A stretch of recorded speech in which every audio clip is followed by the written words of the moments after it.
네, 위클리 브리핑 시작합니다. 안녕하세요. 김주영입니다. 오늘 키움증권에서 시황 커버하고 계시는 이성훈 연구원, 또 채권 담당하고 계시는 안예아 연구원님 모시고 이번 주 증시 전망 같이 한번 체크해 보겠습니다. 네, 안녕하세요. 네, 안녕하세요. 금요일장 미국 증시부터 한번 체크해 보도록 하겠습니다. 사실 요즘에 미장이 좀 재미가 없다 이런 이야기들이 많고 또 지난주에도 좀 많이 빠졌던 모습인데 금요일장에는 또 3대 지수 모두 반등을 했습니다. 배경이 좀 어떻게 될까요? 네, 지난주 금요일은 이제 다행스럽게도 다행히 3대 지수 2%대 급등세로 마감을 했고요.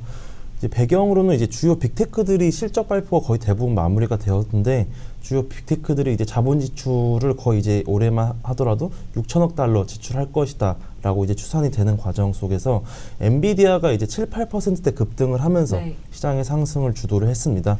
특히 이제 젠슨항 CEO가 그 AI에 대한 이제 지속적인 수요라든지 이제 버블이 없다라는 점을 강조를 하면서 이날 이제 AI 관련주에 대한 저가 매수세가 집중된 점이 시장의 좀 반등의 배경이었다 이렇게 말씀을 드릴 수가 있겠고, 사실 그 외에도 지난주 금요일 같은 경우에는 이제 뭐 비트코인 가격이 7만 선을 하회를 하는 등 뭐 이제 기금속 가격이 재차 이제 급락을 하는 등 이제 변동성을 좀 자아냈었는데, 이러한 이제 시장들이 조금 반등을 했다라는 점이 좀 글로벌 자산 시장의 위험 선호 심리를 조금 재차 이제 회복시키는 기제로 작용을 했다 이렇게 봐주시면 될 것 같고, 네. 사실 뭐 특별한 이제 새롭게 나타난 호재 자체는 없었는데 결국에는 이렇게 심리 자체가 좀 안정이 되면서 저가 매수세가 좀 유입이 됐다라는 점이 이제 지난주 금요일 반등의 요인이었다 이렇게 요약해서 말씀드릴 수 있겠습니다. 그러니까 엔비디아가 7%대 급등을 해서 굉장히 간만에 엄청 튀어오르지 않았나라는 생각이 들었고요. 그리고 사실 지난주에 좀 시장을 끌어내렸던 화두 중에 하나는 결국에는 소프트웨어 기업에 대한 우려였는데 이 부분이 아직 해소가 된 건 아니잖아요. 네, 맞습니다. 그렇다면 추가적인 영향은 좀 없을지도 궁금합니다.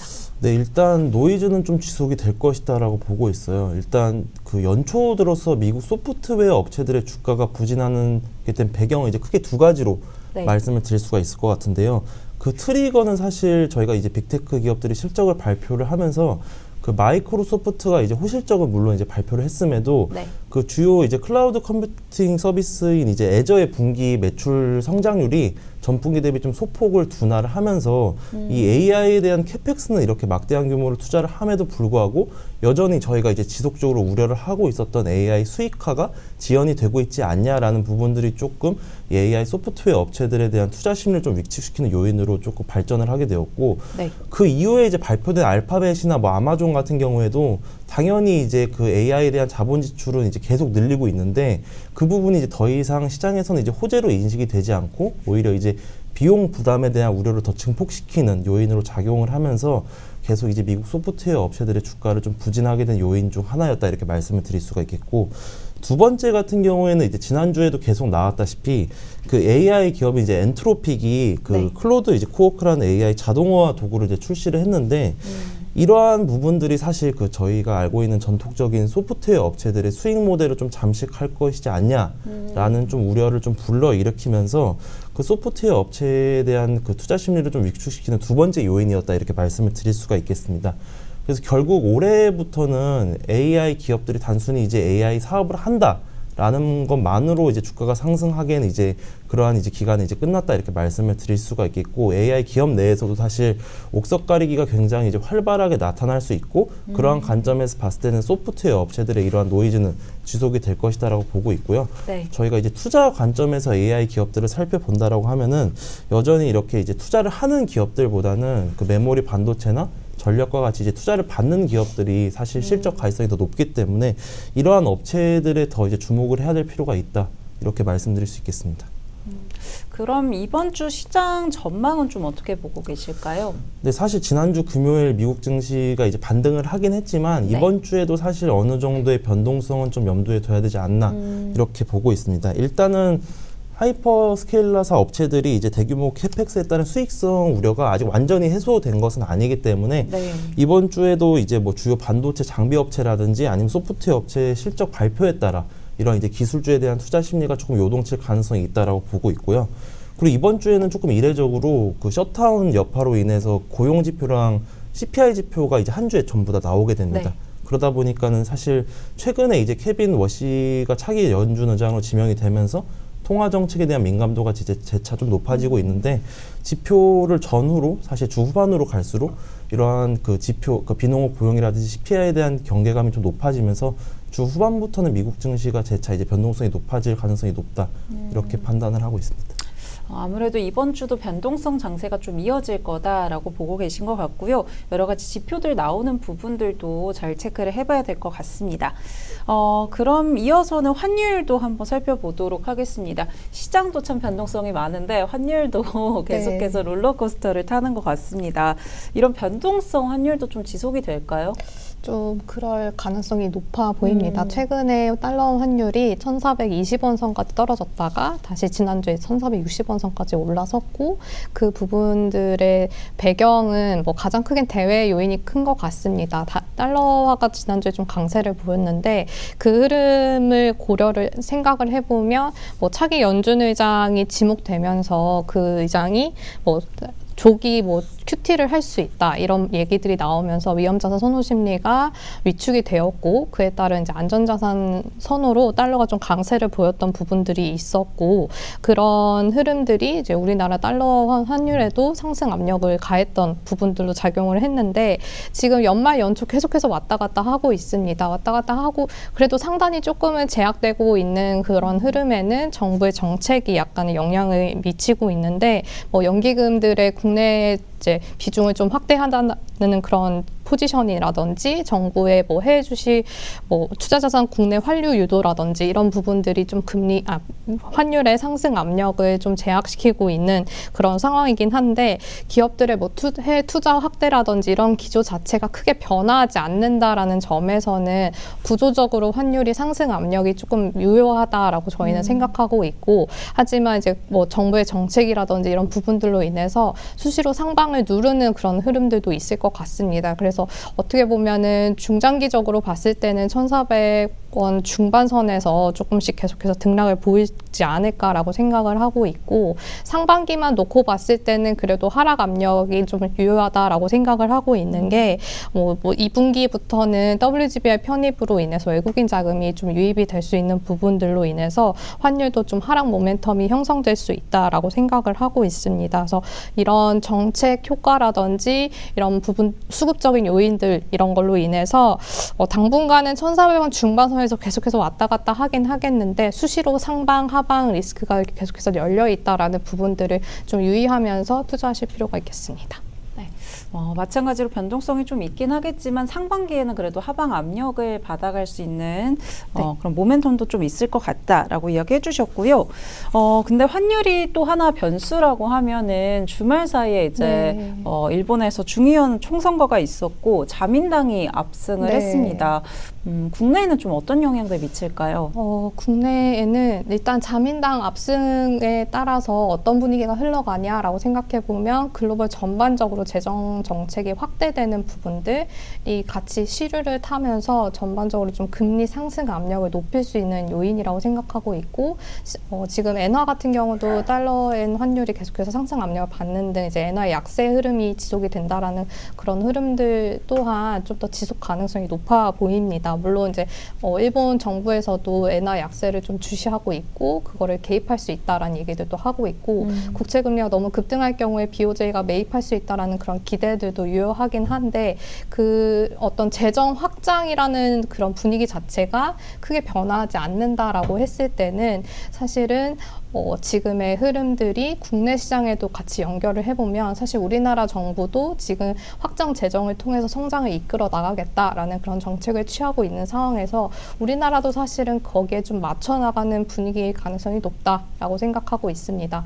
그런데 지금 일본 같은 경우는 물가가 좀 높게 형성이 되고 있어서 BOJ가 지금 6월에 추가적으로 금리 인상을 할 수 있다라는 그런 정책 전망이 나오고 있는 상황에서 일본 금리는 같이 좀 계속해서 상승 압력을 받을 수 있다라고 생각하고 있고 국내 같은 경우는 거기에 뭐 그러면 우리나라는 금리 인상을 할 수 있냐 이 얘기들이 나오고 있는 상황인데 금리 인상 여부에 대해서는 저희는 좀 어렵다라고 생각하고 있습니다. 전반적으로 뭐 지금의 성장이 좋게 보이는 효과는 사실 반도체 AI 중심의 성장이 나타나고 있는 건데 나머지 분야에 대해서의 성장은 사실은 그렇게 강하게 뚜렷하게 나타나고 있지 않다라는 점에서 금리 인상을 할 만큼의 어떤 그런 성장은 아니다라는 평가들이 평가들이 나오고 있고, 물론 지금 시장 금리 상승에는 금리 인상에 대한 우려들이 반영이 되고 있긴 하지만 단기적으로 봤을 때는 저희 같은 경우는 일본 금리 상승에 계속해서 따라가진 않을 것 같다라는 생각을 가지고 있습니다. 국내에서는 금리 인하는 좀 어렵지 않을까라고 보고 계신 것 같습니다. 그럼 2월 채권 시장도 한번 전망을 확인해 보도록 네네. 하겠습니다. 어떻게 보고 계실까요? 네, 지금 사실 2월 첫 주, 지난주만 하더라도 약세 흐름이 계속해서 이어나갔고, 국고 3년물 기준으로 했을 때 3.2%를 계속해서 상회를 하고 있는 양상입니다.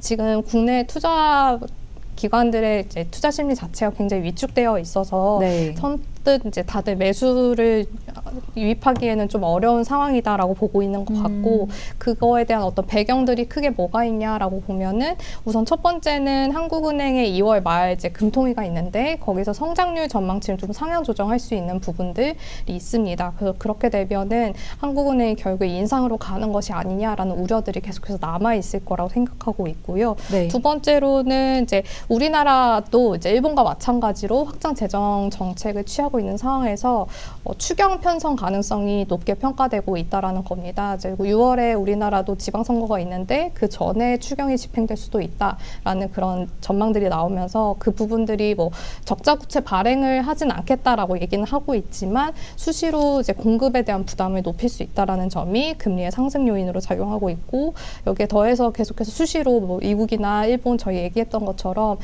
대외 금리의 상승 압력도 유지가 되고 있다라는 점이 국내 시장에 계속해서 약세 요인으로 작용할 수 있다라고 생각을 하고 있어서, 아직까지는 사실은 이제 이게 지금의 약세 흐름이 강세로 전환될 만한 모멘텀이 좀 부재하다라는 점이 지금 시장 참여자들의 전반적인 분위기인 것 같고, 네. 약간 모멘텀으로 작용할 수 있는 부분들이 뭐냐라고 하면은 물가의 둔화라든지 환율의 하락 이런 부분들이 조금 모멘텀으로 작용할 수 있을 것 같은데, 그런 부분들은 사실 2분기를 좀 지나면서 확인을 할 수 있다라는 점에서 1분기에는 수시로 이제 금리 인상에 대한 우려들 이런 것들이 반영이 되면서 계속해서 좀 약세 흐름이 불가피하다라고 생각을 하고 있습니다. 네, 2월에는 좀 네. 약세를 지속할 거다라고 보고 계신 것 같고요. 국내 증시도 이어서 한번 체크해 보겠습니다. 앞서서 이제 국내 증시도 뭐 변동성이 굉장히 컸다라고 말씀드렸는데, 하루 만에 뭐 매수 사이드카가 나왔다가 매도 사이드카가 나왔다가 왔다 갔다 했던 것 같아요. 이번 주 시장은 어떻게 좀 보실까요? 네, 일단 오늘 같은 경우에는 당연히 네. 이제 지난주 금요일에 이제 필라델피아 반도체 지수가 5%대 급등하는 거를 좀 반영을 하면서 오늘은 이제 반도체주를 중심으로 이제 급등세를 보일 것이다라고 보고 있는데, 네. 일단 그 지난주 같은 경우에는 사실 말씀해주신 대로 코스피 지수가 이제 주간 단위 레인지로 이제 4,900에서 5,400포인트까지 변동성이 굉장히 높아졌습니다. 그래서 연초 이후에 약간 이렇게 일방향적인 상승세가 어느 정도는 이제 멈출 수가 있다라는 부분들을 이번 주에도 좀 감안을 해볼 필요가 있다라고 보고 있고, 특히 이제 지난주에 가장 큰 화두가 되었던 게 이제 외국인이 이제 코스피 지수를 거의 11조 원 매도를 하면서 네. 금액 관점에서는 이제 역대 최고치를 매도를 했는데, 일단 이번 주 같은 경우에는 이러한 외국인의 일방향적인 매도세는 조금 차츰 완화될 것이다라고 보고 있고, 그 11조 원 안에서 거의 10조 원이 사실 거의 대형 반도체 위주였거든요. 그러다 보니까는 지난주에 그런 반도체주에 대한 심리가 좀 안정화된 현 구간에서는 다시 미국처럼 우리나라도 이제 저가 매수세가 유입될 가능성이 더 높다, 이렇게 보고 있긴 합니다. 다만 앞서 말씀드린 대로 그 이번 주 같은 경우에는 주 중반 이후부터 그 미국의 이제 고용이나 CPI에 대한 경계감이 높아질 수 있습니다. 국내 네. 증시도.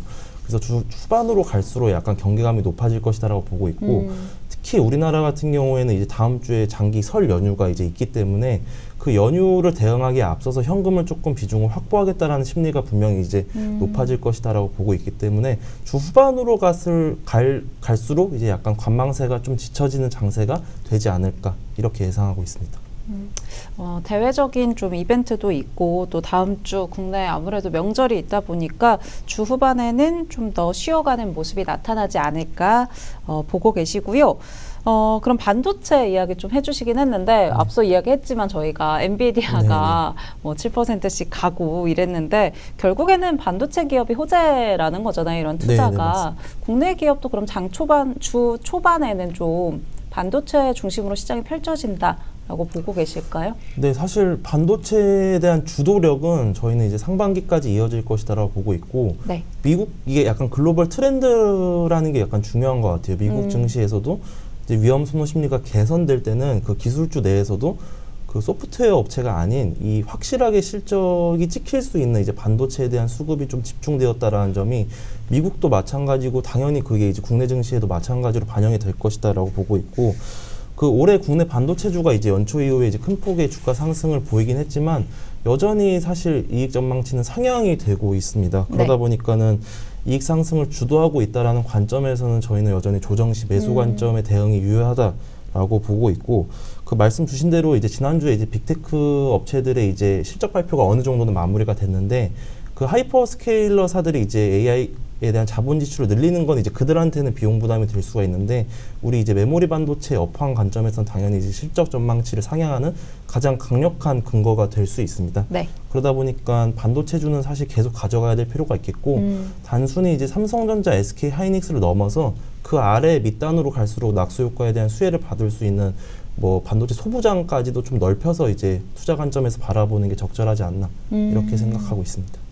네, 그럼 이번 주 일정들 좀 앞서서 간단하게 언급해 주시긴 했는데 네네. 한번 쭉 정리해보는 시간 가져보겠습니다. 네, 이번 주 이제 매크로 지표 관점에서는 이제 10일에 있는 소매 판매, 그리고 11일 고용 지표, 그리고 13일로 이어지는 이제 CPI에 대한 그 세 가지 주요 이제 물가랑 경제 지표가 가장 중요할 것이다라고 보고 있고요. 그리고 그 외에는 이제 실적이 중요한데 국내 같은 경우에는 최근에 이제 가장 쭉 화두가 되었던 방산업체나 이제 증권주에 대한 실적 발표가 오늘 있고 네. 미국 관점에서도 사실 중간중간에 이제 코카콜라 뭐 이제 그 시스코 시스템스 같은 이제 주요 기업들의 실적 발표가 있기 때문에 실적과 이제 매크로 지표에 좀 주안을 둬야 되지 않나 이렇게 보고 있습니다. 네, 실적과 매크로 위주로 좀 살펴보시면 좋지 않을까라는 생각 듭니다. 네, 오늘 여기서 두 분과는 인사드리도록 하겠습니다. 네, 오늘 고맙습니다. 감사합니다.